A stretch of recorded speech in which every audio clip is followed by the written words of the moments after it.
So guys, for today's video, so ayun na nga, kagigising lang natin. So yung mukha natin, sobrang oily.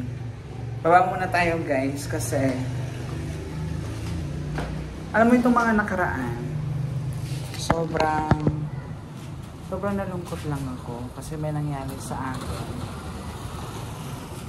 na hindi ko akalain na mangyari sa akin. Pero sa akin na lang siguro yun. Gano'n naman talaga siguro ang buhay.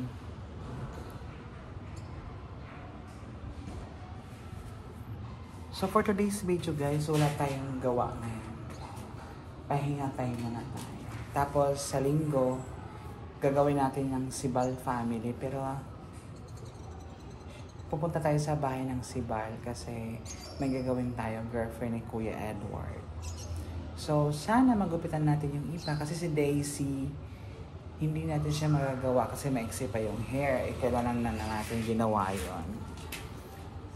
So, makagabihin na rin tayo doon. Actually guys, hindi pa ako naligo.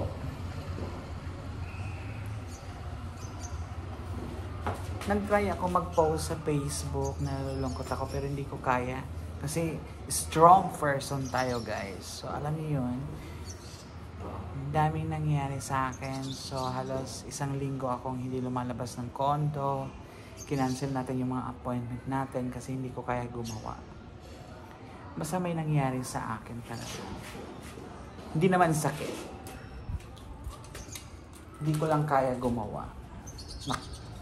Nakakaloka lang talaga. Alam niyo yun?